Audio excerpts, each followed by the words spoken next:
Hello my friends, welcome to now prime. ये है land of God king का एक और एपिसोड।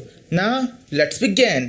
एपिसोड की स्टार्टिंग देखते हैं कुंडली इस बंदे जिन को बहुत बुरी तरह टॉर्चर कर रहा है। और यहाँ पर टॉर्चर का मतलब ये बिल्कुल भी नहीं है कि कुंडली उसे पीट रहा है, बस उसकी थोड़ी सी इंसल्ट वगैरह कर रहा है। ये सब कुछ होने के बाद में जिन कहने लगता है तुम ये सब कुछ कर क्यों रहे हो? क्या तुम्हें समझ में नहीं आ रहा कि सब के अंदर मेरी गलती बिल्कुल भी नहीं है? तुम एक लड़की हो, तुम्हें मुझे सपोर्ट करना चाहिए।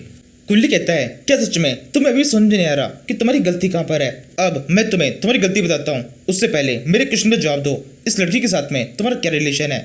जितना मैं तुम दोनों को देखा है, तुम दोनों केवल टीममेट्स नहीं हो। जिन कहता है हाँ ये सच है, ये लड़की मेरी गर्लफ्रेंड है और ये मेरी लाइफ का सबसे बुरा सच है। काश ये झूठ होता। ये सुनकर कुंडली थोड़ा सा उदास हो जाता है। वो सोचने लगता है कि पिछली लाइफ के अंदर यू से उनकी मुलाकात एक जंगल के अंदर होती है, जहाँ पर यू बहुत उदास बैठी हुई थी। उसके बॉयफ्रेंड ने उसे छोड़ दिया था। टाइम पीरियड के हिसाब से ये आज से ठीक 4 महीने बाद की बात है। उस टाइम पर जब सिंथिया और क्विनली यू से मिले थे, तब यू खुद को बहुत ज्यादा बेकार समझती थी। उसका लाइफ में कोई गोल नहीं था, लेकिन सिंथिया से मिलने के बाद में उसकी लाइफ के अंदर एक गोल आ गया और उसने तुरंत सिंथिया गिल को ज्वाइन कर लिया। लेकिन उस लाइफ के अंदर हमें कभी भी यू के बॉयफ्रेंड के बारे में पता नहीं चला, जिसने उसे छोड़ा था। इस चीज का मुझे हमेशा एक रिग्रेट रहता था, लेकिन अब मैं उस रिग्रेट को पूरा कर सकता हूँ। मुझे यकीन है वो बॉयफ्रेंड जिसने पिछली लाइफ में यू को छोड़ा था वो यही है, और अब मैं इसे सबक सिखाकर इस पूरे इंसिडेंट को ही होने से रोक दूंगा। ये सब सोचकर कुंडली कहता है जिन अब तुम बताओ, अपनी गर्लफ्रेंड को इस तरह से इस जंगल के अंदर अकेला छोड़ के जाना, वो भी केवल इसलिए क्योंकि उसकी पावर थोड़ी कम है। वो लैंड ऑफ गॉड किंग के अंदर अभी नई नई आई है, उसे एक्सपीरियंस नहीं है। मुझे नहीं लगता ये कोई सही कारण है, और हम तो केवल तुमसे इससे माफी मांगने के लिए कह रहे हैं, तुमसे तो वो भी नहीं हो रहा। जिन कहता है लेकिन मैं माफी क्यों मांगू जबकि मेरी कोई गलती नहीं है, इसकी वजह से मेरी जान जाने वाली थी। कुंडली कहता है एक बार सोच के बताओ, अगर ये तुम्हारी मदद कर भी देती तो क्या उस फाइट के अंदर तुम जीत पाते? वो मसलमैन जिससे तुम्हारी फाइट चल रही थी वो तुमसे बहुत ज्यादा पावरफुल था। तुम्हारी बॉडी अगर हील भी हो जाती तो भी तुम उससे फाइट में नहीं जीत सकते थे। अभी फिलहाल के लिए तुम्हें यह सोचना चाहिए कि तुम अभी तक जिंदा क्यों। इसका जवाब है यू ने अपने मैजिक का यूज करके तुम्हें जिंदा रखा, तुम्हें मरने नहीं दिया। वो चाहती तो तुम्हें यहीं पर छोड़ के जा सकती थी, लेकिन वो नहीं गई। वो तुम्हारे साथ बैठी रही। उसने आखिरी दिन तक कोशिश की तुम्हें वापस से ठीक करने की। इसके लिए तुम्हें यू से थैंक यू कहना चाहिए था, लेकिन तुमने ऐसा नहीं किया, बल्कि तुमने उसे थप्पड़ मार दिया। और यही तुम्हारी गलती थी। तुमने न केवल उसे थप्पड़ मारा बल्कि उसे काफी ज्यादा गलत बातें भी की, जो कि सही नहीं है। वैसे मुझे एक बात बताओ, क्या ये तुम्हारे लिए सच में एक गर्लफ्रेंड है या फिर तुमने बस इसे एक टाइम पास की तरह रखा है? क्या तुम सच में यू से प्यार करते हो? जिन कहता है नहीं, बिल्कुल भी नहीं, ये तो एक लूजर है। इस तरह के लूजर से कौन प्यार करेगा?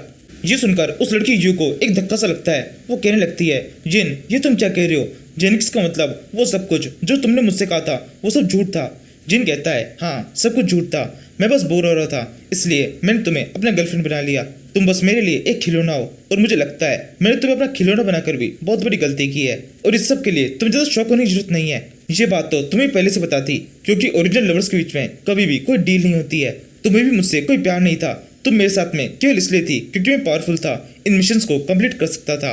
तो अब यहाँ पर मुझे गिल्टी फील कराने की कोशिश मत करो। और इसके अलावा एक लड़की तुम, जो भी तुम्हारा नाम है, तुम चाहो तो इस लड़की को लेकर यहाँ जा सकते हो। मुझे ये लड़की और नहीं चाहिए, इसने पहले ही मुझे बहुत परेशान कर दिया है, अभी तुम्हें भी बहुत परेशान कर देगी, और तुम भी इसे किसी और को दे देना। ये सब सुनकर कुंडली कहता है यानी कि तुम अभी भी माफी मांगने के लिए तैयार नहीं हो। तुम्हारे पास में ये आखिरी मौका था माफी मांगने का, जो तुमने गवा दिया है। अब मैं तुम्हें माफी मांगने भी नहीं दूंगा, मैं यहाँ से जा रहा हूँ। ये कहते कुंडली पीछे मुड़कर जाने लगता है। सिंथिया के पास में आता है और उसे कहता है हमारा काम हो चुका है। सिंथिया कहती है क्या हुआ, तुमने कुछ किया तो नहीं? वैसे जिनके मुंह पर कुछ अजीब सा लिक्विड है, वो क्या है? कुंडली कहता है वो कुछ खास नहीं है, हमारे पास में जो ये मेंढक था ये केवल उसका सलाइवा है। ये मेंढक बहुत ज्यादा इंपॉर्टेंट होते हैं, बहुत ज्यादा अट्रैक्टिव होते हैं। इसकी वजह से यहाँ पर और भी काफी सारे मेंढक आ जाएंगे, वो सब के सब जिनको चारों तरफ से घेर लेंगे। उसके बाद देखना वहाँ पर क्या होता है। उसकी सारी जरूरतें आज पूरी हो जाएगी, उसे एक अच्छा सबक मिलेगा। कुंडली के इतना कहने के साथ ही उस जगह पर काफी सारे मेंढक आ जाते हैं। जिन अभी भी उन किलो के अंदर फंसा हुआ है, वो बिल्कुल मूव नहीं कर पाता। एक मेंढक जिनके पास में आता है और जोर से उसे किस करने लगता है। इसी टाइम पर वहाँ पर और भी काफी सारे मेंढक आ जाते हैं, और वो सबके सब भी यही हरकतें शुरू कर देते हैं। इस सबसे परेशान होकर फाइनली जिन हार मान लेता है। वो चिल्ला कहता है मैं अपनी गलती मानता हूँ, प्लीज मुझे ऐसे जाने दो। जी सुनकर सिंथिया जोर से हंसने लगती है और कहने लगती है वो तो अपनी गलती को मान रहा है, वो मरने को तैयार था लेकिन माफी मांगने को नहीं। देखो अब उसकी क्या हालत हो गई है, वो माफी भी मांग रहा है। कुंडली कहता है यू तुम बताओ उसके हाथ में क्या करना है? उसने तुम्हें सबसे ज्यादा परेशान किया था, तुम जो कहोगी हम वही करेंगे। अगर तुम सेटिस्फाई हो तो हम उसे जाने देते हैं, वरना मेरे पास में और भी काफी सारे तरीके हैं उसे परेशान करने के। ये सुनकर यू के चेहरे के ऊपर एक अजीब सी हंसी होती है। वो हंसते हुए कहती है अब हमें उसे जान देना चाहिए। ये सुनकर कुंडली एक चुटकी हो जाता है। उसके साथ करने के साथ ही वहाँ पर जो कील होती है वो सही सारी वापस जमीन में चली जाती है। सारे मेंढक जो कि वहाँ पर आए हुए होते हैं वो भी वहाँ से चले जाते हैं। अब यिन पूरी तरह से फ्री हो चुका है लेकिन वो वहीं पे पड़ा रहता है। कुंडली कहता है मुझे लगता है हमें कुछ देर और यहाँ पे रुकना चाहिए। कुछ ही सेकंड्स के अंदर यिन का चेहरा पूरी तरह सूज जाएगा और वो दिखने में काफी शानदार लगेगा। इस सीन को हमें मिस नहीं करना चाहिए। तभी एकदम से यू बहुत बुरी तरह हंसने लगती है। वो हंसते हुए चिल्ला चिल्लाए कहती है उसके साथ में अच्छा हुआ वो उसी के लायक था। सिंथिया तुमने मुझे अपने गिल्ड के अंदर इन्वाइट किया था, मैं तुम्हारे गिल्ड के लायक नहीं हूँ। मेरे लिए अकेले रहना ही बिल्कुल ठीक होगा।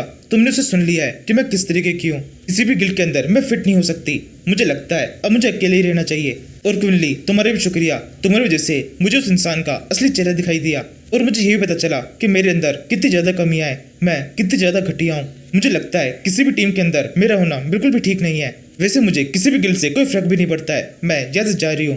कुंडली कहता है तुम ये नाटक हंसी कितनी देर में बंद करोगी? मुझे पता है तुम खुद को अभी भी बहुत ज्यादा कम समझ रही हो, तुम्हारे अंदर कॉन्फिडेंस की कमी है, तुम्हें लग रहा है तुम हमारे गिल्ड के अंदर आने के काबिल नहीं हो। ये सुनकर एक सीन के लिए यू की हंसी पूरी गायब हो जाती है। फिर वो वापस हंसने लगती है और कहती है तुम नाटक मत करो, तुम मेरे बारे में कुछ नहीं जानते, मैं किस तरह की लड़की हूँ उसने तुम्हें अच्छी तरह से बता दिया है। मुझे लगता है अब मुझे यहाँ से चलना चाहिए, तुम्हारे साथ में यहाँ पर खड़े भी होना तुम्हें मुश्किल में डाल सकता है। ये कहते हुए यू वहाँ से चली जाती है। सिंथिया उसे जाती हुई देखती है और कहने लगती है कितनी अजीब सी लड़की थी। कुंडली कहता है वो बहुत ज्यादा अच्छी है, वो जबरदस्ती हमें अपना बुरा फेस दिखा रही है ताकि हम उसे शांति से जाने दें और उसे अपने गिल्ड के अंदर ऐड ना करें। उसे लग रहा है कि हमारे गिल्ड में ऐड होने पर उसके साथ में काफी ज्यादा बुरा होगा, हमारे साथ में बहुत ज्यादा बुरा होगा। जिस तरह का इंसिडेंट अभी उसके साथ में हुआ है अब वो किसी भी गिल्ड के अंदर ज्वाइन नहीं कर पाएगी। यहाँ से हम यू को देखते हैं, यू भागती हुई जा रही है। थोड़ी दूर पहुंचने पर उसकी हंसी पूरी तरह से गायब हो जाती है और उसका चेहरा काफी हद तक रोने जैसा हो जाता है। इसी टाइम पर सिंथिया कुंडली से कहती है ये सब क्या हो रहा है, तुम्हें इस लड़की के बारे में इतना सब कुछ कैसे पता है? जिस कॉन्फिडेंस के साथ में तुम बात कर रहे हो ऐसा लग रहा है तुम काफी लंबे टाइम से इसे जानते हो।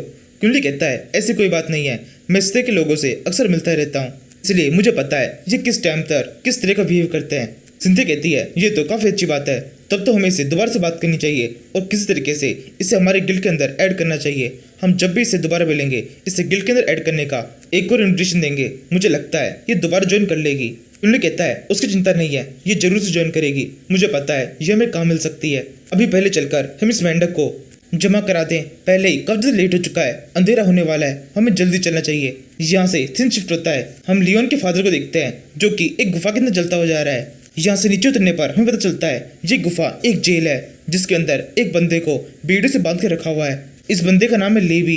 लियोन का फादर इसे देख कहता है लुबाइस काफी लंबा टाइम हो गया, हम काफी लंबे टाइम बाद में तुमसे मिल रहे हैं। मेरे बेटे तुम्हारी हालत कैसी है? यहाँ पर तुम्हें सभी सुविधाएं तो मिल ही रही होगी, वैसे तुम्हारे पास में इन्फॉर्मेशन पहुंच चुकी होगी, तुम्हारे भाई लियोन की डेथ हो चुकी है, किसी ने उसे बहुत बुरी तरह से मार दिया है। ये सुनकर लुबाइस कुछ भी रिएक्ट नहीं करता।